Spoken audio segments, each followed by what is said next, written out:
Welcome to the Black Power Chronicles. My name is Greg Carr.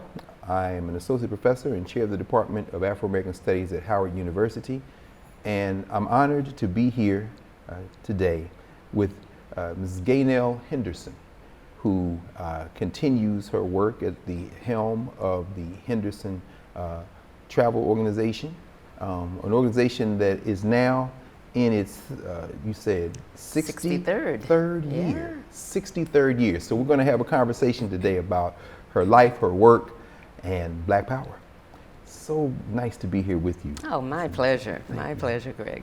So let's start from the beginning. You are, typically, I suppose we have these grand tour questions. So we ask you how your childhood unfolded and how growing up you began to interact with Black communities and kind of developed a sense of community that will empty into ultimately Black Power. So let's start at the beginning. Where are you from? I'm from Atlanta, Georgia. Atlanta. Atlanta. Yes. And you come from quite a prominent family. Your mother and father made a way for a whole lot of Africans to see the continent of Africa. Let's talk a little bit about that. I mean, your parents. Tell us a little bit about your folks. Well, my mother and father are just pioneers in their own right. My father's originally from Hartsville, South Carolina. My mother originally from Franklinton, Louisiana.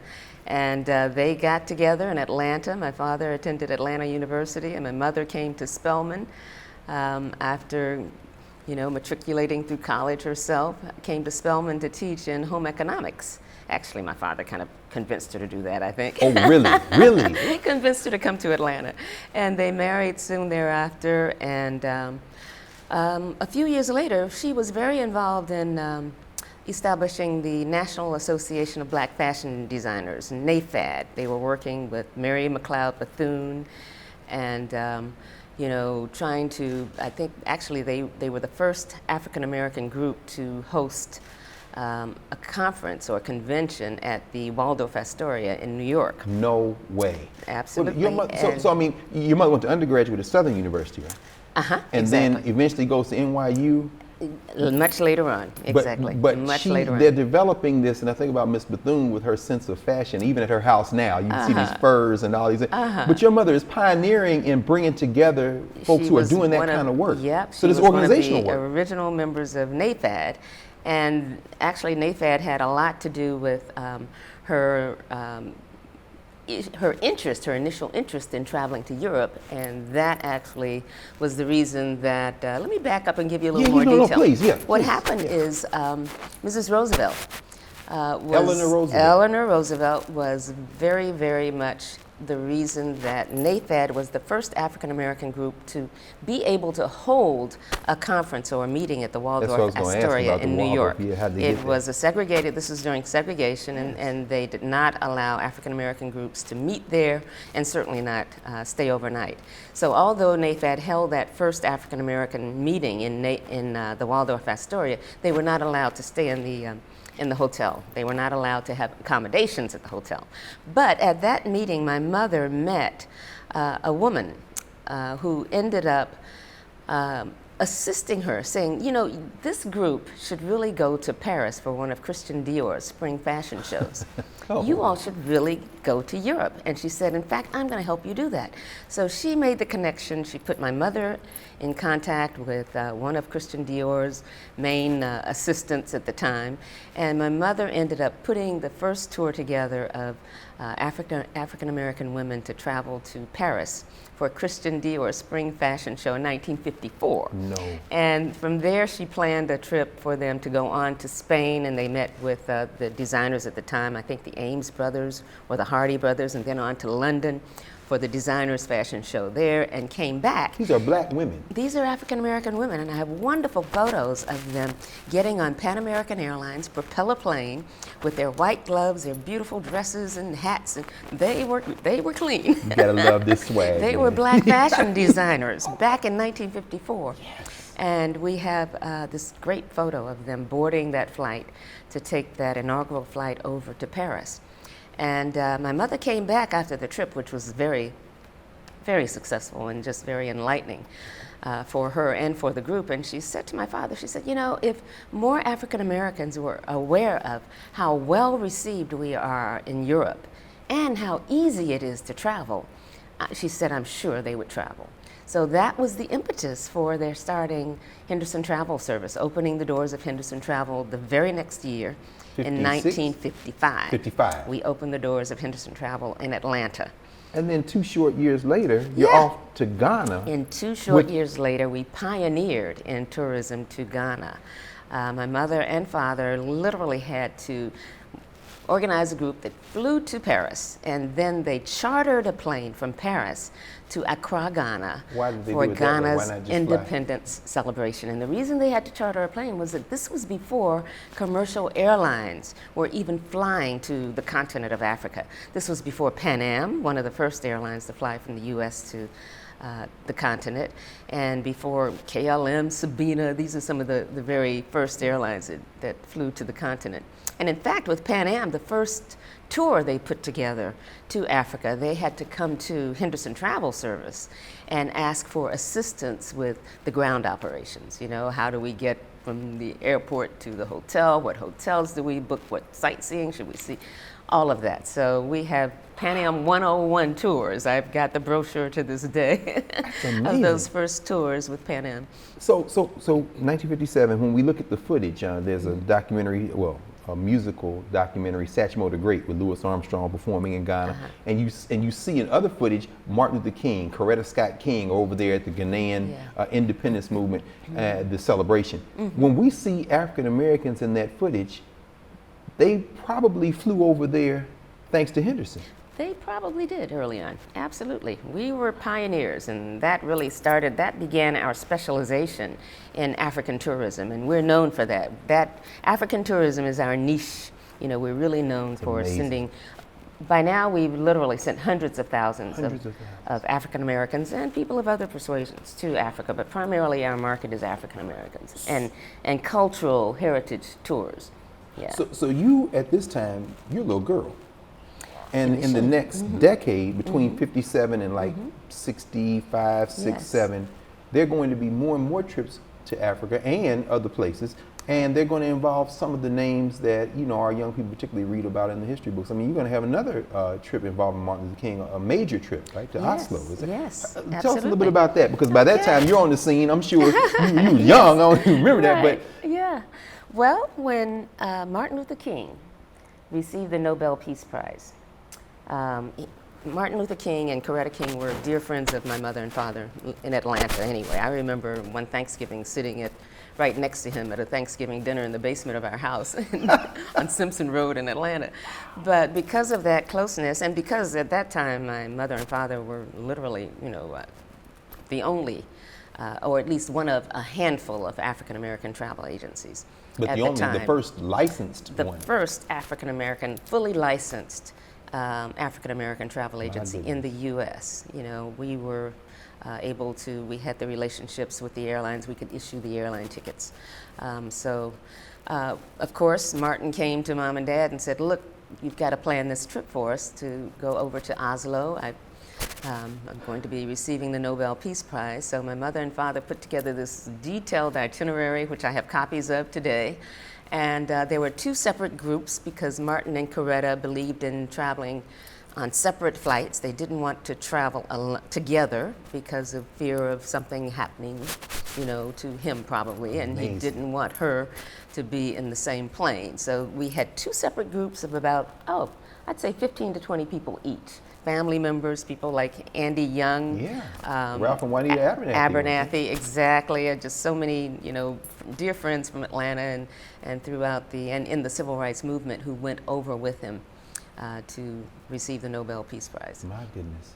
So then, after that trip, and even before, but certainly after that, the business just continued to flower. Now you're getting to the point where you're going to start thinking about college. So where'd you go to high school? Well, I started off at Henry McNeil Turner in 8th grade. McNeil Turner. The Georgia Equal Rights League. Henry McNeil Turner and Martin Luther King's grandfather were boys back in the 19th century. So you went to a school named for Turner. I certainly did. But you didn't stay there? In Atlanta. No, and I did not. My parents believed in sending all of us away to private prep schools at the time. How many of you all?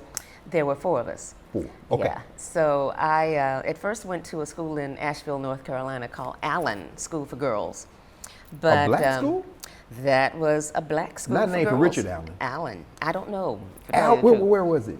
In Asheville, North Carolina. Asheville, North Carolina. This is a black boarding school. A black boarding school. It's still there today. Yeah. You know what? People don't know the history like of those. I know Piney Woods, for example, in Mississippi, but I didn't know about Allen. Yeah. And it was for black women. Black women, absolutely. Yeah. All women. What's the sister's all name? girls, That African American school. That's amazing. She was a mentor of Mary tearing up Clyde here. Bethune. I can't think of her name, but she was. I think she was in North. Or it'll come to me in a minute. But so you went to this school For 1 year, and then transferred to a prep school in New Hampshire, Littleton, New Hampshire, which was not all a black girls. school. All girls, all white. I was the only black my first year. My second year, they brought in another black student. So I was in New Hampshire for the rest of my high school years. And then What was that after, like? that was interesting. You know, it was, I don't remember feeling any animosity whatsoever, but I was clearly a novelty in New Hampshire at the time. Because I remember walking into the little town of Littleton, and the first time I walked into town, people were literally coming to the door and sticking their heads out and looking, you know, as if I don't think they'd ever seen an African American person. This was, 1966 in Littleton, New Hampshire. And another time I remember being at a reception at the school, and a little girl, probably 7 or 6 years old, came up to me and rubbed my arm and said, Lord, I was hoping you weren't going to say that. Just curious. Does it wash off? Did she literally say She that? literally said that. So this was, this was before integration, you know, before many people of our color moved to New Hampshire. Today it's different, thank goodness. But overall, the experience was not a bad one.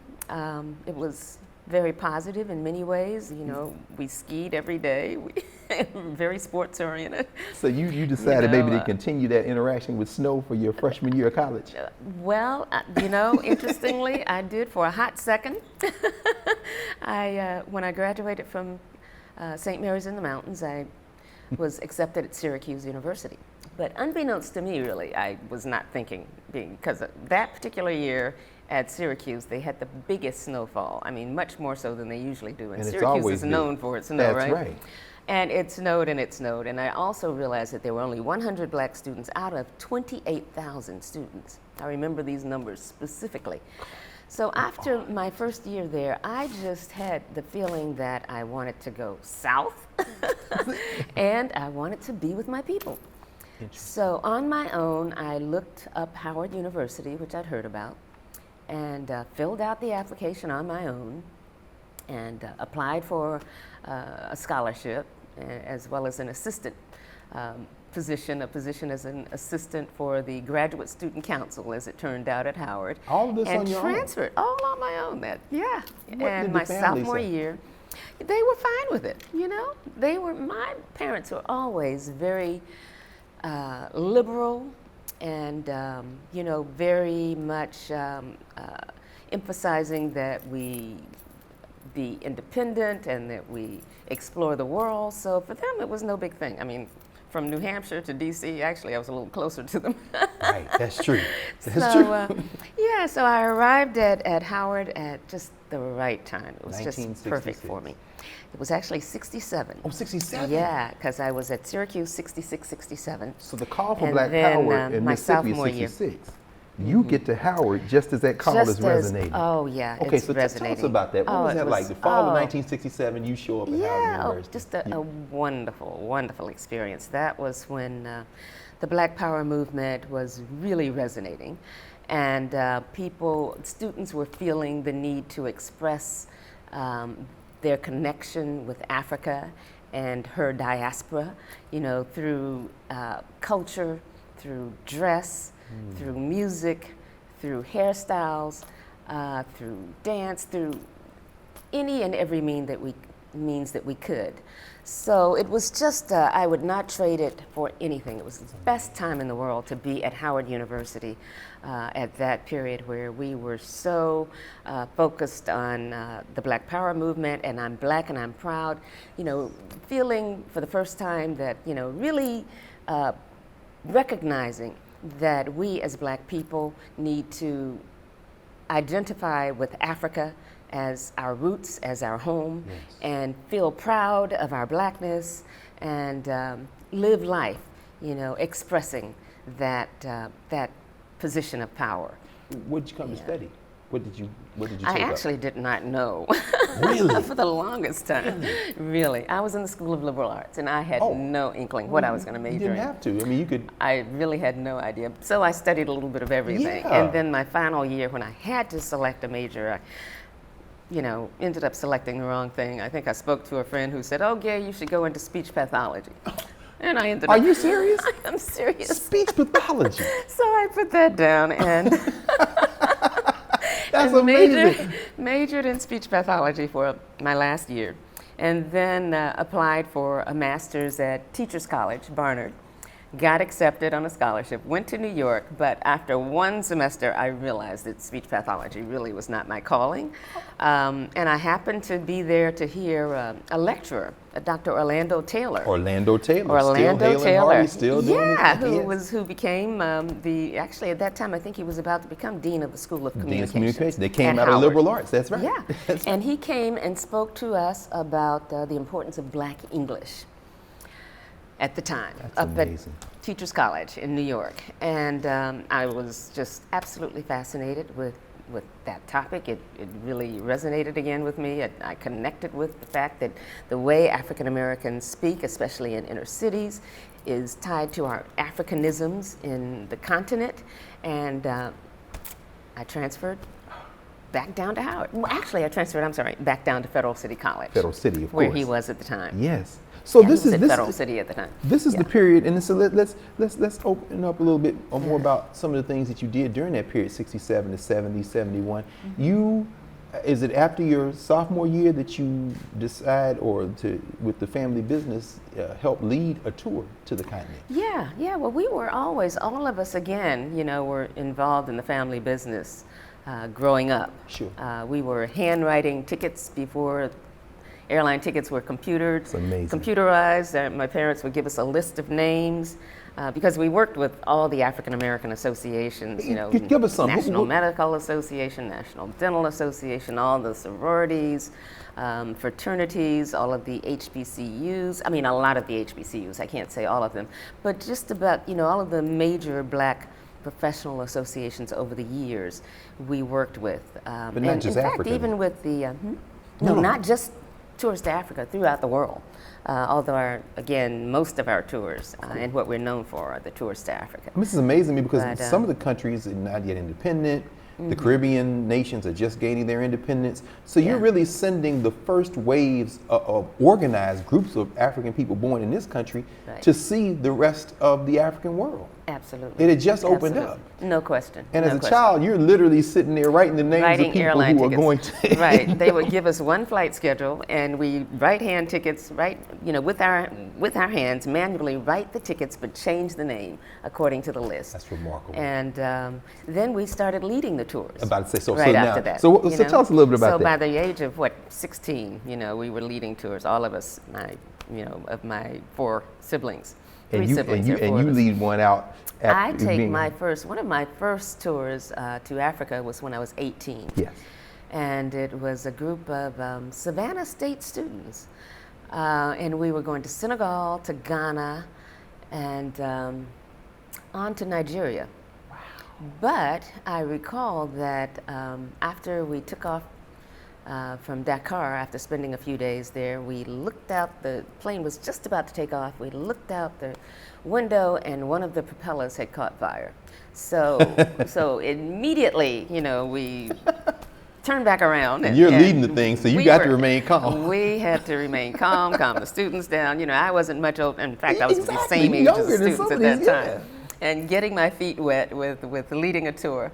And we ended up actually staying in Dakar about 4 or 5 days. What was Because that like? at that time they had to fly another plane down. Sure, It was not a matter of repairing the plane in Senegal to continue on. So we ended up going on to Ghana, but didn't make it to Nigeria because of the delay in So you're in Ghana. Dakar, Senegal at the You're time. in Ghana shortly after the coup. I guess the coup was '66. So Nkrumah is no longer in power, but you're really coming into these countries as they're just getting up on their legs.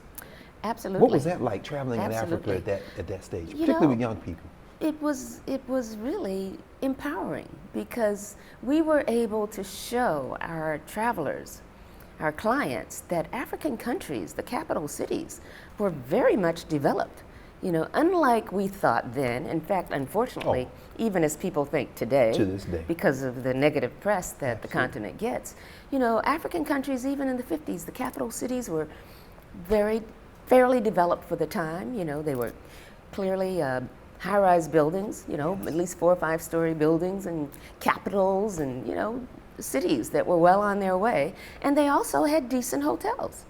So we stayed in what was considered the first-class hotels at the time, And Henderson they was were known quite. for that. Y'all put we people are in the known best for that. accommodations. No. This is true. We try to. Now, some clients want to, you know, be in the live with the people, and But we you even do, we arrange do that too, too. right? Yeah. We do that as well.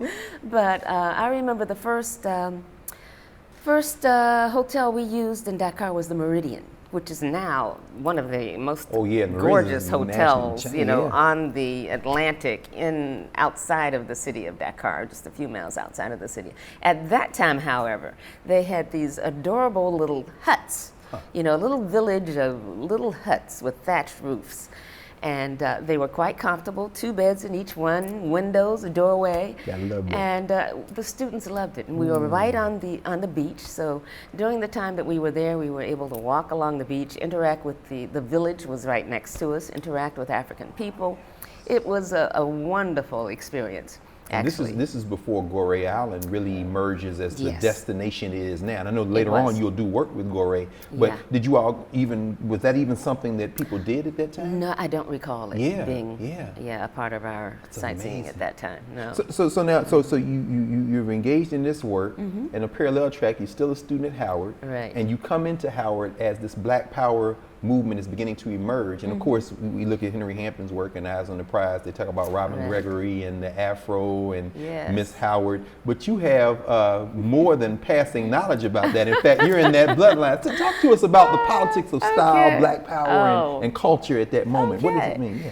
Very, very transitional time, because again, we were really, you know, I'm Black and I'm proud, you know, James Brown's wonderful song, Yes. and that took on, you know, a life of its own. And, you know, we were, as students, at least a large percentage of us, were really identifying with our African roots and, you know, expressing them. So at that time, we had many Black activists who came on campus and spoke. Stokely Carmichael, I remember, came a couple of times. And Wow. I remember being right there listening to him, you know, talk about Black Power and how we should all become active and fight for our social justice and our political and economic equality. And we had wonderful performers, entertainers who came to Crampton Auditorium, you know, jazz artists and singers. I mean, it was just a time that was just so rich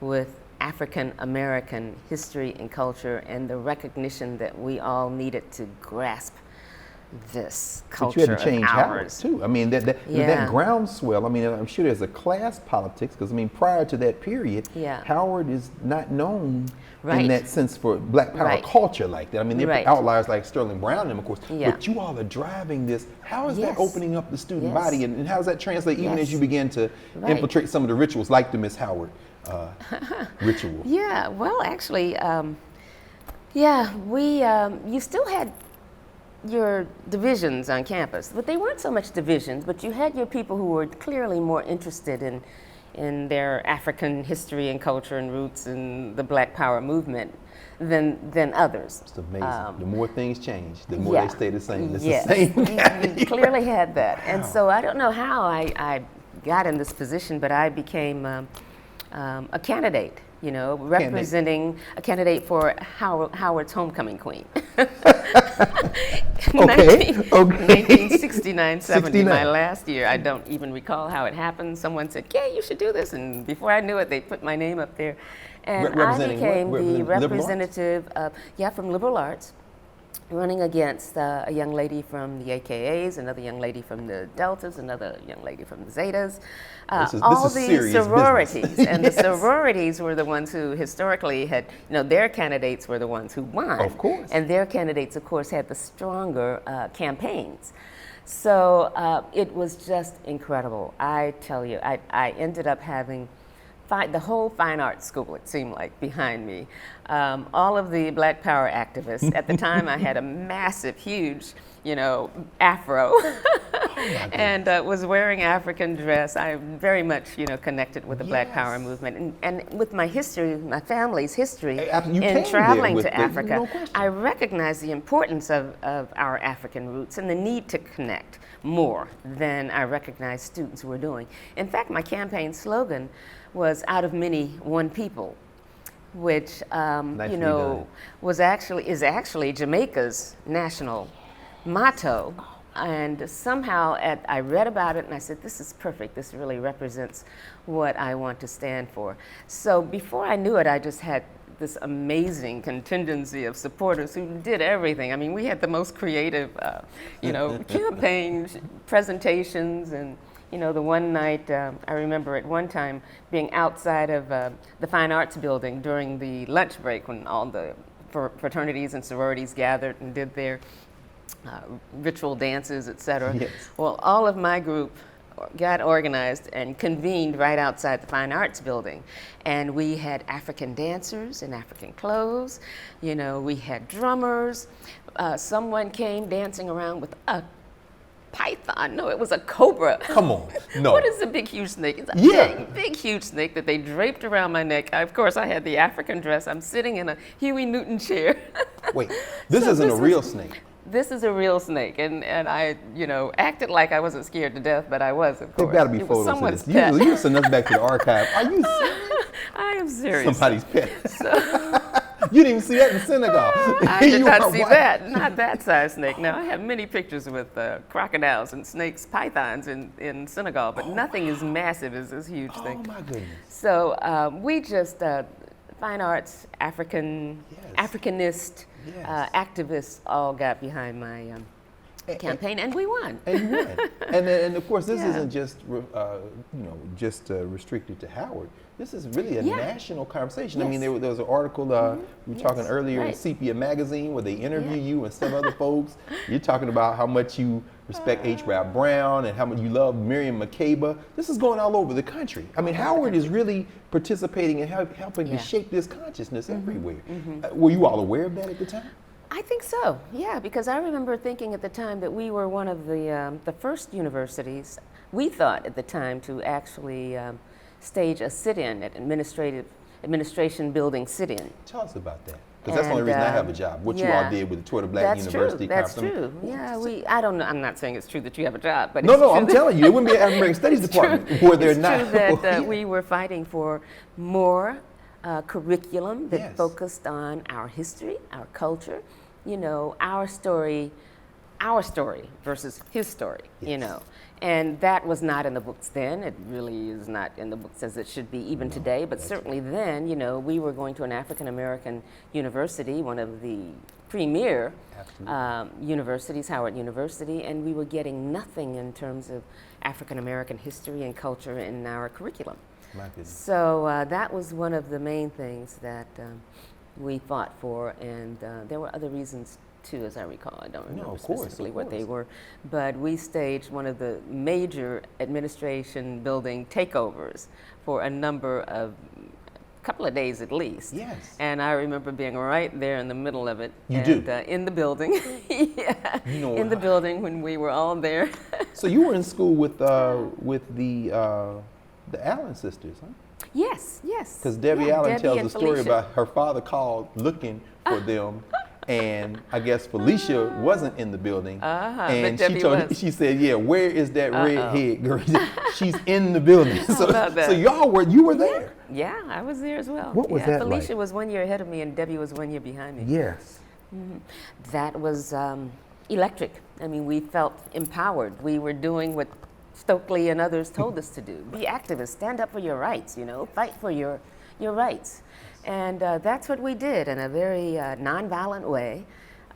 So we were adhering to Martin's spirit as well, of course. by taking over the administration building. Of course. Well, actually, that's interesting. I'm glad you raised that, because that sparks April 1968. Do you remember when Dr. King was assassinated? Yes, I do. Tell us a little bit about that. I certainly do. Oh, the city of Washington just became literally inflamed. We had riots on U Street, riots up and down 14th Street. Howard students were involved in going out and protesting as well. I remember going over to 14th Street myself and seeing, you know, the stores on fire and the looting taking place. And then personally, because you knew Martin King, yes. Coretta King, even as a child. I mean, how did that? Oh, it really, really hurt. I'm sure. Tremendously. Because regardless of whether you knew him or not. Oh, sure. You know, he was such an exceptional man, and just you had to respect him and respect his principles and respect the way in which he fought to, you know, gain our civil rights. Absolutely. He was just an incredible man. And in person, he was just very personable, down to earth, just a very warm spirit. So, yeah, I was personally touched. Of course. In addition to just being distraught because of what he stood for and what he fought for and what he represented to Black Americans at the time. You know, he really did succeed in opening the door for our civil rights. And I see the Black Power movement as picking up from that period, that decade of the civil rights, and picking up and taking it to another level with the focus on our Black consciousness and our roots and the diaspora, you know, and not just civil rights, but also fighting for political, economic justice, social justice as well. Well, let's talk about that then. Yeah. We continue. So you finished your undergraduate career. You spent a hot minute at Barnard and say, yeah, I don't know about that. But as that shift that you all really played a major role in helping to occur, really moves into the 1970s and then through the 1970s, you know, what trajectory does your life take, and how, in many ways, how do you help enable that professionally? Because you do see everybody starts going to Africa, going to the Caribbean. 1972, Chow and Lai, they decide to open up China. They give Nixon the credit, but you all are responsible for taking some African people from this country to China. I mean, so talk a little bit about the 1970s and how you know you turned to this work, enabling this Black Power movement to work. Actually, speaking of China opening up, my mother was actually invited to be on the inaugural flight from the U.S. to China as a special guest of Chu and Lai. No way. She was on that first flight to China, and came back, and you know, she was very much impressed. I remember her talking about how amazing it was seeing so many people, I mean, millions of people in Beijing. It just seemed like so many people, all in, at the time, green uniforms on bicycles. My goodness. I was in China a year or so ago, and very, very different now. Cell phones and... Very, very different now. Oh, yeah. People, I mean, just incredible traffic jams and people in cars and, you know, very, very upscale, incredible architecture and phenomenal change since then. But back to the 70s, that was a period when we really, although she was involved in that inaugural trip to China, we still focused more on Africa and promoting Africa. We saw that as our calling. And I think it was, what comes to mind is we were leading many groups to West Africa in particular, working with Air Afrique Airlines. Air Afrique Airlines was owned by all of the African countries that were colonized by the French. So Senegal, Cote d'Ivoire, Benin, you know, and we used to call it a puddle jumper. I mean, they would start in Dakar and literally go to every single capital city along that West African coast. So we just took advantage of Air Afrique and its great prices. In fact, I was cleaning out a storage room the last 6 weeks that of all of our files from 1984, when I started the office here in Washington, until now, and came across some of our initial tours, even in the 80s, and air tickets to Dakar were as low as $300 for the base fare, which was a lot of money though at that time. Sure. With another, maybe the total ticket was $700. Now it's double that, So we had tours to Africa that were very affordable, although more expensive at the time than it appears. But we were encouraging our people to go to Africa and to. So what kind of people took you up on it? African Americans, and primarily I'd say from age 30 to 60. That's our ballpark. Yes. And professionals, students, not any one segment of people, but generally people who were interested in the African diaspora or African activists or Pan-Africanists initially. They were the ones who were interested in traveling to West Africa. So in the 70s, there's some of the most important Black Power Pan-Africanist internationalist conferences that we have on record really took place in that decade of the 70s. Were you all involved in any of them or enabling folks to make connections? I think of Festac 77. Yes, my brother, Jake Henderson Jr., was very much involved with Festac. Was that 1974? There was 74, yes. 74 I think was the first. Yeah, he was very much involved and took a group over and was involved, I think, in some of the programming aspects.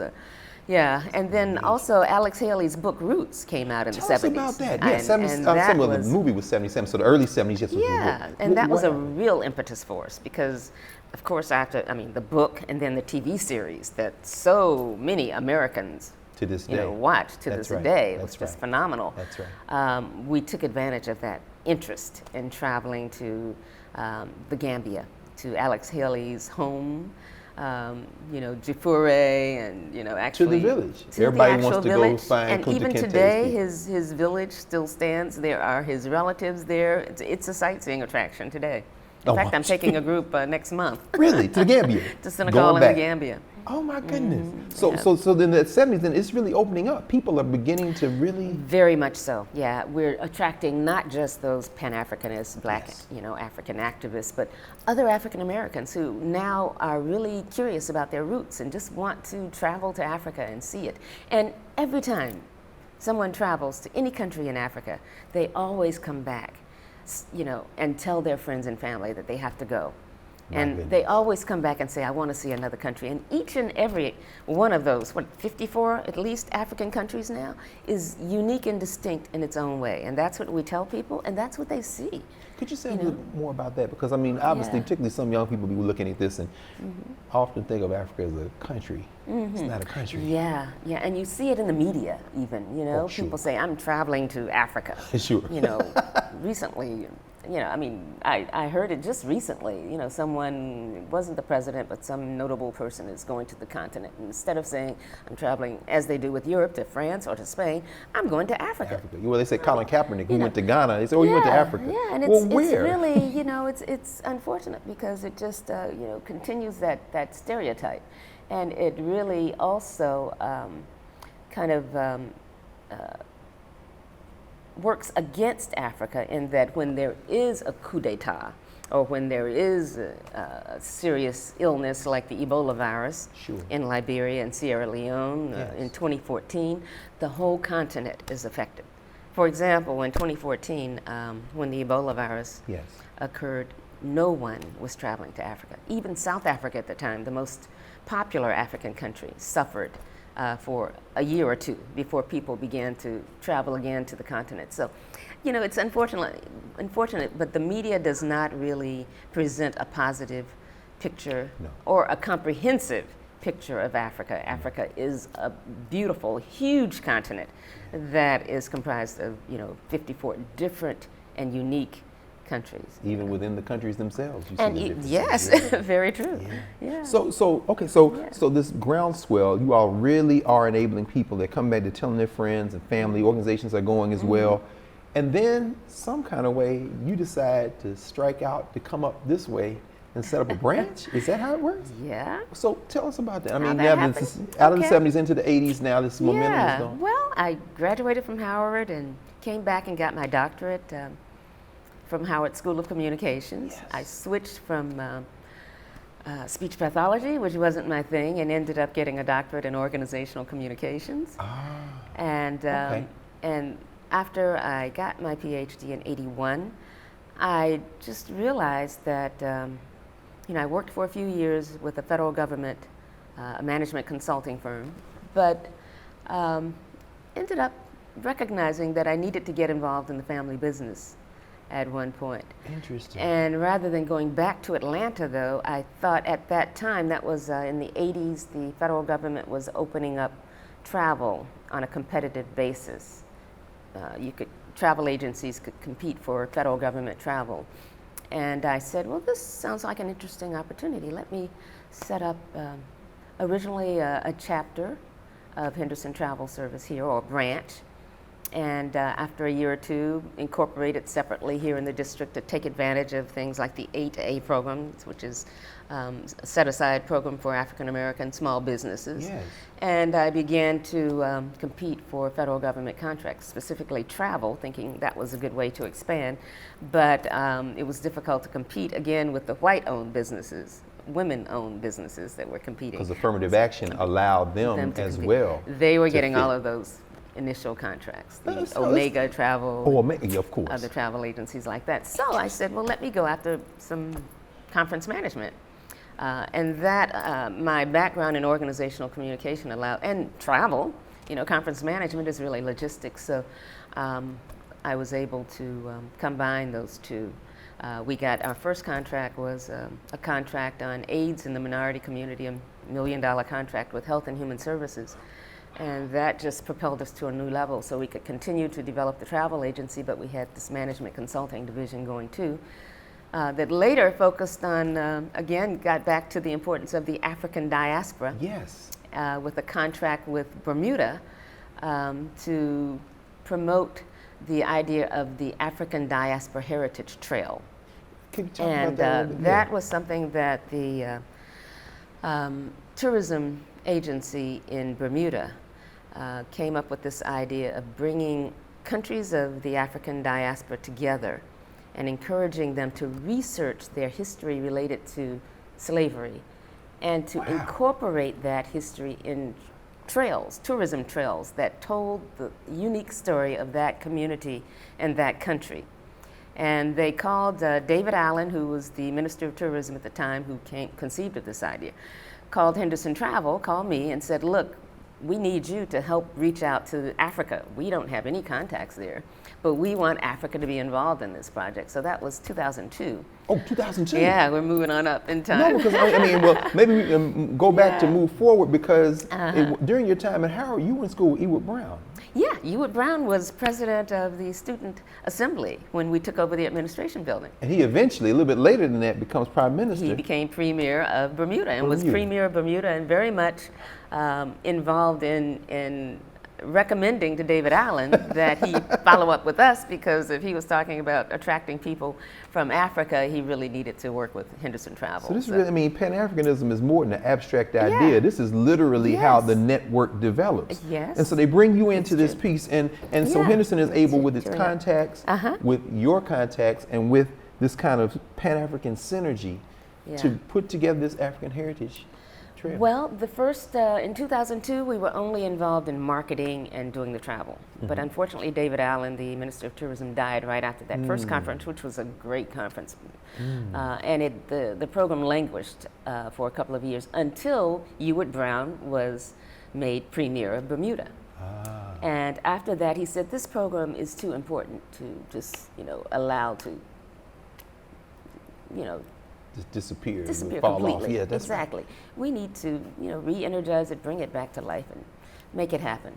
So he got in touch with us once again and said, look, I want you to put together a strategic plan to re-energize this program, and let's make it happen. Yes. So that was 2005, and we had a strategic, we brought together some key people from across the U.S. and from throughout the diaspora, 50 people. Danny Glover was very much involved. Oh, interesting. And we strategized on how we would move forward with convening these conferences once again and pulling together artists, musicians, educators, museums,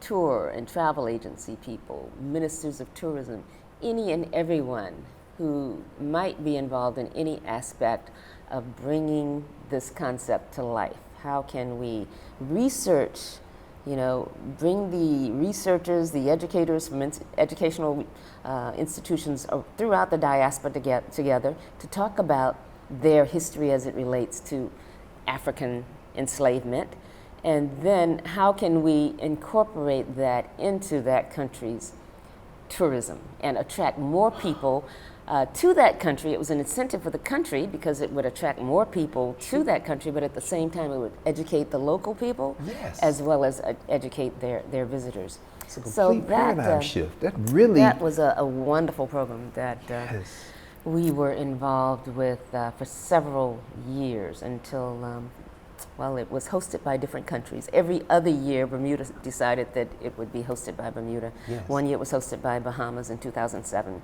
The last conference that we were responsible for was 2009 in Tanzania and Zanzibar. And by far it was the largest one. I remember we had 28 different countries represented from all of the continents, including the Middle East. Still with that anchor, though, that kind of vision. Oh yeah, that was the purpose of our coming together.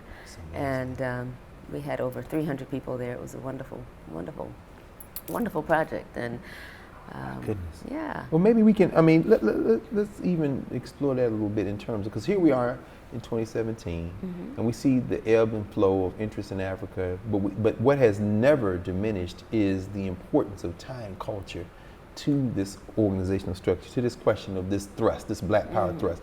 How, since closer to now, how do you see that unfolding, and how have you continued to participate in that kind of work? Well, I think it's so important to, first of all, when it comes to Henderson travel. Yes, please. I'm struggling with what to do because no one in the family wants to take over the agency, but because of the legacy and the history, I'm finding, and my passion for just sending people to Africa and seeing what an incredible difference it makes. Yes. Just the discovery, the education, it opens another whole horizon. I'm struggling with letting it go completely, so trying to figure that out. Because now you've also moved into more putting people together, and you don't necessarily do the same type of scheduling tours like you used to. We do that too. We still do that. Yes, we still do the tours to Africa, absolutely. So, as I approach semi-retirement, I can't see letting that go completely. No, that's not going to happen. And I would be bored to tears if I were doing nothing. And it's, like I said, it's my love, it's my family legacy. So I see myself continuing to do it, but probably downsizing, I've started downsizing and continuing to downsize until it's impossible. I don't think I'll ever stop sending people to Africa. It's just rewarding. This is so important. Particularly as we think about this for future generations. You literally have been present from near the beginning of this movement into this burgeoning thing, and to now where it's very common, although not as common as we want it to be still, for our people to travel to the continent, to travel to the Caribbean, particularly to Africa. Right. What shifts have you seen in the market? Because now, like when you say you're struggling to continue and figure out how to move forward. When our people want to book passage to go to South Africa or go to Senegal or go to Ethiopia, and you have to tell the Ethiopia story. How have you seen that change? Do they have the same interest? Do they have the same desire? Do these groups have? Interestingly, we see less interest. We're attracting people who are not necessarily Africanist or people who are African oriented, but people who want to just travel to South Africa right now is the big spot to go to. It's like they never left the United States sometimes. They love Joburg and Cape Town, Durban. That's right. So it's like the it place on the continent for African Americans and for Americans in general. It still is. There's a difference in taste among Africans and African Americans and white Americans. White Americans who travel to Africa primarily go for the animal photography, the safaris. We saw that up close. Yeah. Students, they want to go to Kruger National Park. We're trying to go to Robben Island. They want to go see the rhinos. Right. Yes. And so you see this. They can spend a whole week, on safari in different safari camps. You take African Americans to Africa, and the most they want is 2 days of safari. Many of them, after one day, it's like, okay, let's go to the city. I'm ready to see the people. I'm ready to shop. I'm ready to go to the museums. I'm ready to, eat the food. I'm ready to see the culture, the dance, the music. So there's a big difference, which still exists today in the two, segments of the American population that travels to Africa. But I also, as I started to say, see people who just want to travel to Africa because it's a hot spot. And so we're getting more interest on one hand, but not as much interest as we used to have during the 70s and the 60s. We had more of our people interested in traveling to Africa. I didn't have to promote Africa. They were just calling up and wanting to go. And we've literally over the last 63 years sent hundreds of thousands of people to Africa, and primarily in the first 20 to 30 years easily to West African countries. West Africa. Mm-hmm. But we also went to North African countries, Morocco, and you mentioned Ethiopia and Egypt. Tell us about that, because you've had some. In fact, if you don't mind, let's spend a few minutes on East African countries as well. But no. Yeah. Some of your memories, some of your most striking memories. One of my most striking memories, and whenever I tell anyone from Ethiopia or Eritrea or Jamaica, for that matter, that I went to Ethiopia and I met Haile Selassie, they're just flabbergasted. Oh, as I am too, sitting there listening to you. Haile Selassie. We actually took the National Medical Association to Egypt. This was in the 70s, I think. Late 70s? Yeah, it was probably late 70s. Was he still emperor? Maybe it was early 70s. Yeah, it must have been early. I think the coup was 74. Okay, so it was early. It had to be early 70s. So you still kid. And NMA went through Addis Ababa first and then down to Kenya. And we have a photo. We were welcomed into his palace, the entire group of NMA doctors and their families. And my mother, father, my younger sister and I were there. And I have photos actually shaking Haile Selassie's hand. And my sister and I, with our afro, so it was early 70s, we also have a photo sitting on either side of his pet lion. Big male lion. I've only heard of this in legend that he had a pet lion, and you saw the lion. We actually were on either side of him, very tame. He was clearly a pet, and we have a photo. So that's a real memory. Oh my! So clearly you don't have any fear of animals. You get pythons and lions, and as long as they're tame. I mean, a tame lion. I mean, what does that mean? No. So wow, and so also Ron Brown, the Secretary of Commerce, he did some work with you all as well. Yes, he did. He did. He was a dear friend of my brother Jake's as well, and just travel with us in general. Andrew Young. Andy Young has always been an avid supporter. Of course, he went with Martin Luther King. Yes. To accept the Nobel Peace Prize in Oslo and traveled around Europe afterwards. But he's done many tours with us, a tour to South Africa, other tours. Jesse Jackson, we worked with. We were his official travel agent when Jesse Jackson ran for president. Really? Mm-hmm. And there's a picture of him, there's of all places, a hip hop video where he's getting off a plane in Africa. I want to say he's either in Nigeria but you all were doing his domestic travel during the '84 campaign as well? We actually did his charters, his campaign charters journalists. Yes. He, his staff, and journalists would charter planes through Henderson. We took him to Cuba. We took him to Nicaragua. And there was one other place, I can't recall what it was. We did 3 charters in his campaign. Amazing. I mean, we think about these things now. I don't think we really think about them. The importance of that black infrastructure to things now we take for granted. Campaigns. Yes. No, at that time, Jesse didn't even have security detail. Farrakhan had to give him security before the Secret Service picked up. Absolutely right. Interesting. And so you all were handling the We were handling the international travel for him during the campaign. What was actually I think all of his travel, come to think of it. Wow. So when you finish up the doctorate and you open the business here, this is the early 80s. Into the 80s. So you're here as well when there's some synergy between black politics in this city and in the country. and this type of thrust. Could you talk a little bit about what that was like? I mean, the Berry administration is beginning to, well, it will emerge ultimately, but what was it like to be a black woman dealing, like you say, the federal government is beginning to open up perhaps some opportunities, but black folks are finally getting some of that political power that y'all struggled to try to push for. Yes, it was a period when it was, black leaders were elected to political positions. People like Marion Barry became mayor of Washington, or Maynard Jackson, who became mayor of Atlanta. And it was just pivotal because immediately jobs and opportunities, they made jobs and opportunities open up for African Americans that heretofore had never existed. I recall clearly, there's such a big difference. I talk to young kids who are graduating from college now, and I think about, that period. And there were so many opportunities for African American businesses rather, because of small business set-aside programs that were made possible by the Marion Barry administration, as well as Maynard Jackson, for example. Maynard Jackson, I clearly recall opening up the Atlanta airport. Hartsville International Airport was opening up, and he made it possible for the first time for African Americans to compete for some of those restaurants and vendor positions, and we took advantage of that.